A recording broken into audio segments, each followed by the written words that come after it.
Hello ಸ್ನೇಹಿತರೆ, ಹೇಗಿದ್ದೀರಾ? ನಾನು ನಿಮ್ಮ ವೆಂಕಟೇಶ್ ಮಾತಾಡ್ತಿರೋದು. ವೆಲ್ಕಮ್ ಟು ರಿಚ್ ರಿಚ್ ಚಾನಲ್ಗೆ ಸ್ವಾಗತ, ಸುಸ್ವಾಗತ. ಸ್ನೇಹಿತರೆ, ಇವತ್ತಿನ ಈ ವಿಡಿಯೋದಲ್ಲಿ ಹೊಸದಾಗಿ ರೇಷನ್ ಕಾರ್ಡ್ ತಿದ್ದುಪಡಿಗೆ ಏನೆಲ್ಲ ಒಂದು ಡಾಕ್ಯುಮೆಂಟ್ಸ್ಗಳು ಬೇಕು, ಅದೇ ರೀತಿ ಹೊಸದಾಗಿ ಏನಾದರೂ ಅಪ್ಲೈ ಮಾಡಬೇಕಾದ್ರೆ ಎಲ್ಲಿ ಅಪ್ಲೈ ಮಾಡಬಹುದು, ಎಲ್ಲಿ ರೇಷನ್ ಕಾರ್ಡು ಹೊಸದಾಗಿ ಅಪ್ಲೈ ಮಾಡೋದಕ್ಕೆ ಬಿಡ್ತಾರೆ, ಆನಂತರ ಇದಕ್ಕೆ ಡಾಕ್ಯುಮೆಂಟ್ಸ್ಗಳು ಪ್ರಾಪರ್ ಆಗಿ ಏನೇನು ಬೇಕು, ಇದಕ್ಕೆ 6 ವರ್ಷದ ಕೆಳಗಿನ ಮಕ್ಕಳಿಗೆ ಸಪ್ರೇಟ್ ಡಾಕ್ಯುಮೆಂಟ್ಸ್ಗಳು ಇದ್ದಾವೆ. ಇದ್ರ ಬಗ್ಗೆ ಕಂಪ್ಲೀಟ್ ಆಗಿ ಎಲ್ಲಿ ಯಾವಾಗ ಯಾವ ಟೈಮ್ನಲ್ಲಿ ಬಿಡಬಹುದು, ಇದ್ರ ಬಗ್ಗೆ ಕಂಪ್ಲೀಟ್ ಆದಂಥ ಒಂದು ಮಾಹಿತಿಯನ್ನು ಈ ವಿಡಿಯೋದಲ್ಲಿ ತಿಳಿಸ್ತಾ ಹೋಗ್ತೀನಿ. ದಯವಿಟ್ಟು ಈ ವಿಡಿಯೋ ಯಾರಾದರೂ ನೋಡ್ತಿದ್ರೆ ದಯವಿಟ್ಟು ಸ್ಕಿಪ್ ಮಾಡಬೇಡಿ, ಅರ್ಥ ಆಯ್ತಾ?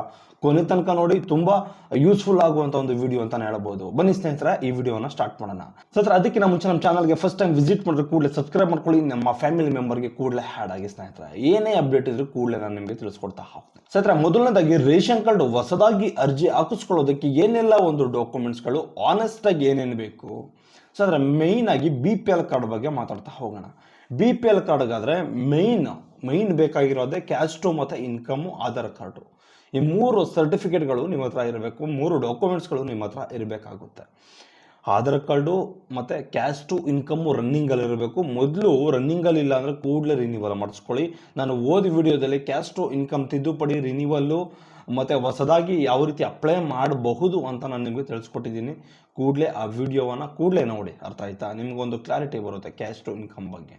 ಅದೇ ರೀತಿ ಕ್ಯಾಸ್ಟ್ ಇನ್ಕಮ್ ಆದ ತಕ್ಷಣ ನಿಮ್ಗೆ ಬೇಕಾಗಿರೋದೇ ಒಂದು ಸೊಸೈಟಿ ಕೋಡ್ ಅನ್ನೋದು ಕಂಪಲ್ಸರಿಯಾಗಿ ಬೇಕೇ ಬೇಕು, ಅರ್ಥ ಆಯ್ತಾ? ಈಗ ಯಾವ ಸೊಸೈಟಿಗೆ ನಿಮ್ಮದು ಅಕ್ಕಿ ರವಾನೆ ಆಗಬೇಕು, ಅಕ್ಕಿ ಎಲ್ಲಿಗೆ ಬರಬೇಕು ನಿಮಗೂ, ಅದು ಒಂದು ಕ್ಲಾರಿಟಿ ಇರಬೇಕು. ಅದರದ್ದೊಂದು ನಂಬರ್ ತೊಗೊಂಡೋಗ್ಬೇಕು. ಅದೊಂದು ನಂಬರ್ ತೊಗೊಂಡೋದ್ರೆ ತುಂಬ ಅನುಕೂಲ ಆಗುತ್ತೆ. ಅದೇ ರೀತಿ ನೆಕ್ಸ್ಟು 6 ವರ್ಷದ ಕೆಳಗಿನ ಮಕ್ಕಳಾಗಿದ್ದರೆ ಬರ್ತ್ ಸರ್ಟಿಫಿಕೇಟು ಮತ್ತು ಮಕ್ಕಳದು ಆಧಾರ್ ಕಾರ್ಡ್ ಇರಬೇಕಾಗುತ್ತೆ. ಬರ್ತ್ ಸರ್ಟಿಫಿಕೇಟು ಆಧಾರ್ ಕಾರ್ಡು ಕಂಪಲ್ಸರಿಯಾಗಿ ಇರಲೇಬೇಕು. ಆಧಾರ್ ಕಾರ್ಡ್ಗೆ ಫೋನ್ ನಂಬರ್ ಕಂಪಲ್ಸರಿಯಾಗಿ ಲಿಂಕ್ ಆಗಿರಬೇಕು. ಆ ಫೋನನ್ನು ಸಹ ತಗೊಂಡು ಹೋಗಬೇಕಾಗುತ್ತೆ, ಅರ್ಥ ಆಯ್ತಾ? ಹೊಸದಾಗಿ ಅರ್ಜಿ ಹಾಕ್ಸೋದಕ್ಕೆ 6 ವರ್ಷದ ಒಳಗಿನ ಮಕ್ಕಳಾಗಿದ್ದರೆ ಬರ್ತ್ ಸರ್ಟಿಫಿಕೇಟು ಆಧಾರ್ ಕಾರ್ಡು ಅದಕ್ಕೆ ಲಿಂಕ್ ಆಗಿರುವಂಥ ಒಂದು ಮೊಬೈಲ್ ನಂಬರ್ ಇರಬೇಕು. ಇಷ್ಟು ಹೊಸದಾಗಿ ಅಪ್ಲೈ ಮಾಡೋದಕ್ಕೆ ಒಂದು ಬೇಕಾಗಿರುವಂಥ ಒಂದು ದಾಖಲೆಗಳು ಅಂತ ಹೇಳ್ಬೋದು. ಅದೇ ರೀತಿ ನೆಕ್ಸ್ಟು ಪಾಯಿಂಟ್ನಲ್ಲಿ APL ಕಾರ್ಡ್ಗೆ ಯಾವ ರೀತಿ ಅರ್ಜಿ ಹಾಕ್ಕೊಳ್ಬಹುದು ಹೊಸದಾಗಿ. ಮೇಯ್ನಾಗಿ ಬೇಕಾಗಿರೋದು APL ಕಾರ್ಡ್ಗೆ ಆಧಾರ್ ಕಾರ್ಡ್ಗಳು ಕರೆಕ್ಟಾಗಿರಬೇಕಾಗುತ್ತೆ. ಆಧಾರ್ ಕಾರ್ಡ್ಗಳು ಕರೆಕ್ಟಾಗಿದ್ದರೆ ಆನಂತರ ನಿಮಗೆ ಯಾವುದೇ ರೀತಿ ತೊಂದರೆಗಳಾಗೋದಿಲ್ಲ. ಅದಕ್ಕೆ ಮೊಬೈಲ್ ನಂಬರ್ಗಳು ಲಿಂಕ್ ಆಗಿರಬೇಕು. ಆನಂತರ ಒಂದು ತಮ್ಮ ಕೊಟ್ಬಿಟ್ಟಾದರೂ ರೇಷನ್ ಕಾರ್ಡ್ನ ಮಾಡಿಸ್ಕೊಳ್ಬೋದು, ಅಥವಾ OTP ಇಸ್ಕೊಂಡಾದರೂ ನೀವು ರೇಷನ್ ಕಾರ್ಡು ಮಾಡ್ಕೊಳ್ಬಹುದು, ಅರ್ಥ ಆಯ್ತಾ? ಇದನ್ನ ಮೈಂಡಲ್ಲಿ ಇಟ್ಕೊಳ್ಳಿ. ಎಲ್ಲಿ ಯಾವಾಗ ಬಿಡ್ತಾರೆ ಈ ಹೊಸದಾಗಿ ರೇಷನ್ ಕಾರ್ಡು? ಸರ್, ಮೊದಲನೇದಾಗಿ ವಾರಕ್ಕೆ ಒಂದು ದಿನ ಯಾವತ್ತಾದರೂ ಮಧ್ಯಾಹ್ನ ಒಂದು 20ರಿಂದ 30 ನಿಮಿಷದ ಒಳಗಡೆ ರೇಷನ್ ಕಾರ್ಡು ಅರ್ಜಿಯನ್ನು ಹಾಕಿಸ್ಕೊಳ್ಳೋದಕ್ಕೆ ಬಿಟ್ಟಿರ್ತಾರೆ. ಬಟ್ ಯಾರಿಗೂ ಸಹ ಪ್ರಾಪರಾಗಿ ಈ ಟೈಮಿಂಗ್ಸ್ಗೆ ಬಿಡ್ತಾರೆ ಅಂತ ಯಾರಿಗೂ ಸಹ ಗೊತ್ತಿರೋದಿಲ್ಲ. ನೀವೇನು ಮಾಡ್ತೀರ ಅಂದರೆ ನಿಮ್ಮ ಸೈಬರ್ಗೆ ಭೇಟಿ ನೀಡಿ, ಅರ್ಥ ಆಯ್ತಾ? ಡಾಕ್ಯುಮೆಂಟ್ಸ್ಗಳು ಮುಂಚಿತವಾಗಿಯೇ ಕೊಟ್ಟಿರ್ರಿ. ಅದಕ್ಕೆ ಲಿಂಕ್ ಆಗಿರುವಂಥ ಒಂದು ಮೊಬೈಲ್ ನಂಬರ್ಗಳು ಕಂಪಲ್ಸರಿ ಆಗಿರಬೇಕು. ಸೈಬರ್ ಅವ್ರು ನಿಮ್ಮನ್ನು ಅದು ಬಿಟ್ಟಿದ ತಕ್ಷಣ ಕೂಡಲೇ ಕಾಂಟ್ಯಾಕ್ಟ್ ಮಾಡ್ತಾರೆ, ಅರ್ಥ ಆಯ್ತಾ? ವಾರಕ್ಕೊಂದು ಸರಿನೋ 2 ಸರಿನೋ ಬಿಡ್ತಾರೆ. ಬಟ್ 20 ನಿಮಿಷ 15 ನಿಮಿಷ ಅಷ್ಟರಲ್ಲೇ ಕ್ಲೋಸ್ ಆಗಿಬಿಡುತ್ತೆ.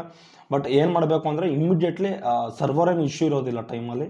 ನೀವೇನು ಮಾಡಬೇಕು ಅಂದರೆ ಅರ್ಜಿ ಹಾಕ್ಸಿದ ತಕ್ಷಣ ಅವ್ರು ಕಾಂಟ್ಯಾಕ್ಟ್ ಏನಾದ್ರು ಫೋನ್ ಮಾಡಿದ್ರೆ ಇಮ್ಮಿಡಿಯೇಟ್ಲಿ ರಿಸೀವ್ ಮಾಡಿದ್ರೆ ಅರ್ಜಿ ಸಬ್ಮಿಟ್ ಆಗುತ್ತೆ. ಹೊಸದು ಏನೇ ಇದ್ರೂ ಅರ್ಜಿ ಕೂಡಲೇ ಅರ್ಜಿಯನ್ನು ಸಬ್ಮಿಟ್ ಮಾಡಬಹುದು, ಅರ್ಥ ಆಯ್ತಾ?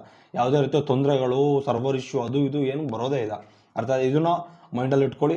ನೀವು ಕ್ಯಾಸ್ಟು ಇನ್ಕಮ್ ಆಧಾರ್ ಕಾರ್ಡ್ ಏನೇ ಒಂದು ಜೆರಾಕ್ಸ್ಗಳಿದ್ರು ಕೂಡಲೇ ನೀವು ಜೆರಾಕ್ಸ್ ಮಾಡಿಸ್ಕೊಂಡು ತೊಗೊಂಡೋಗ್ಬಿಟ್ಟು ಇಮ್ಮಿಡಿಯೇಟ್ಲಿ ನಿಮ್ಮ ಸೈಬರ್ ಸೆಂಟರ್ಗಳಿಗೆ ಕೊಟ್ಟರೆ ಅವ್ರು ಯಾವಾಗ ಬಿಡ್ತಾರೆ ಅಂತ ನೋಡ್ಕೊಂಡಿದ್ದು ಕೂಡಲೇ ನಿಮ್ಮನ್ನು ಕಾಂಟ್ಯಾಕ್ಟ್ ಮಾಡಿ ರೇಷನ್ ಕಾರ್ಡ್ಗೆ ಅರ್ಜಿಯನ್ನು ಅಪ್ಲೈ ಮಾಡ್ತಾರೆ, ಅರ್ಥ ಆಯ್ತಾ? ಇಷ್ಟು ಒಂದು ರೇಷನ್ ಕಾರ್ಡು ಹೊಸದಾಗಿ ಅಪ್ಲೈ ಮಾಡೋದು ಇದು ಅಂತಲೇ ಹೇಳ್ಬೋದು. ಅದೇ ರೀತಿ ಸರ್ಕಾರದಿಂದ ಯಾವಾಗ ಪ್ರಾಪರಾಗಿ ಬಿಡ್ತಾರೆ ಅಂದರೆ ಅದು ಹೋದ ತಿಂಗಳು ಬಿಡ್ತೀನಿ ಅಂತ ಹೇಳಿದ್ರು. ಬಟ್ ಹೋದ ತಿಂಗಳು ಬಿಟ್ಟಿರಲಿಲ್ಲ. ಬಟ್ ಈ ತಿಂಗಳು ಬಿಡುವಂಥ ಒಂದು ಸಾಧ್ಯತೆಗಳು ಇತ್ತು. ಬಟ್ ನೋಡಬೇಕು, ಯಾಕೆಂದರೆ ಈ ತಿಂಗಳು ಒಂದು 28, 29ನೇ ತಾರೀಕು, 29, 30ನೇ ತಾರೀಕು ಬಿಡಬಹುದೇನೋ ಅನ್ನೋ ಒಂದು ಎಲ್ಲರೂ ಸಹ ಕುತೂಹಲದಲ್ಲೇ ಇದ್ದಾರೆ. ಎಲ್ಲರೂ ಸಹ ರೇಷನ್ ಕಾರ್ಡ್ ತಿದ್ದುಪಡಿ ಯಾವಾಗ ಬಿಡ್ತಾರೆ, ಹೊಸದಾಗಿ ಅರ್ಜಿಯನ್ನು ಹಾಕಿಸ್ಕೊಳ್ಳೋದು ಯಾವಾಗ ಬಿಡ್ತಾರೆ ಅಂತ ಕಾದು ಬೇಸತ್ತೋಗಿದ್ದಾರೆ ಜನ. ಇದಕ್ಕೋಸ್ಕರನೇ ನಾನು ನಿಮಗೊಂದು ಸಜೆಸ್ಟ್ ಕೊಡ್ತಿರೋದು, ಒಂದು ಐಡಿಯಾನ ತೊಗೊಂಡೋಗ್ಬಿಟ್ಟು ನಿಮ್ಮ ಸೈಬರ್ ಸೆಂಟರ್ಗಳಿಗೆ ಒಂದು ration card, caste income, ration ಕಾರ್ಡ್ಗೆ ಅಪ್ಲೈ ಮಾಡಿಸ್ಬೇಕಾದ್ರೆ ಕ್ಯಾಸ್ಟು ಇನ್ಕಮ್ ಆಧಾರ್ ಕಾರ್ಡು, ಮಕ್ಕಳದು ಬರ್ತ್ ಸರ್ಟಿಫಿಕೇಟು ಮತ್ತು ಆಧಾರ್ ಕಾರ್ಡು, ಇಷ್ಟು ಡಾಕ್ಯುಮೆಂಟ್ಸ್ಗಳನ್ನ ತೊಗೊಂಡೋಗ್ಬಿಟ್ಟು ನೀವು ಸಬ್ಮಿಟ್ ಕೊಟ್ಟರೆ ಅಲ್ಲಿ ಕೊಟ್ಟಿದ್ರೆ ಅಲ್ಲಿ ಇಟ್ಕೊಂಡಿದ್ದು ಅವರೇ ನಿಮ್ಗೆ ಕಾಂಟ್ಯಾಕ್ಟ್ ಮಾಡ್ತಾರೆ. ಆಮೇಲೆ ಕೂಡಲೇ ಸಬ್ಮಿಟ್ ಆಗುತ್ತೆ ಅರ್ಜಿ. ಯಾವುದೇ ರೀತಿ ಒಂದು ಪ್ರಾಬ್ಲಮ್ಗಳು ಆಗೋದಿಲ್ಲ. ಇದನ್ನು ನೀವು ಫಾಲೋ ಮಾಡಿ, ಅರ್ಥ ಆಯ್ತಾ? ನೆಕ್ಸ್ಟ್ ವಿಡಿಯೋದಲ್ಲಿ ರೇಷನ್ ಕಾರ್ಡ್ ತಿದ್ದುಪಡಿಗೆ ಯಾವಾಗ ಬಿಡ್ತಾರೆ, ಎಲ್ಲಿ ಬಿಡ್ತಾರೆ, ಅದೇ ರೀತಿ ಡಾಕ್ಯುಮೆಂಟ್ಸ್ಗಳು ಏನೇನು ಬೇಕು, ಏನೇನು ಬದಲಾವಣೆಯನ್ನು ಮಾಡಿಸ್ಕೊಳ್ಬಹುದು, ಸತ್ತೋಗಿರೋರನ್ನ ಯಾವ ರೀತಿ ಡಿಲೀಟ್ ಮಾಡಿಸ್ಬೇಕು, ಅತ್ತೆ ಸೊಸೆನ ಯಾವ ರೀತಿ ಹಿಂದೆ ಮುಂದೆ ಹಾಕಿಸ್ಕೊಳ್ಬೇಕು ಅನ್ನೋದನ್ನು ನೆಕ್ಸ್ಟ್ ವಿಡಿಯೋದಲ್ಲಿ ತಿಳಿಸ್ತಾ ಹೋಗ್ತೀನಿ.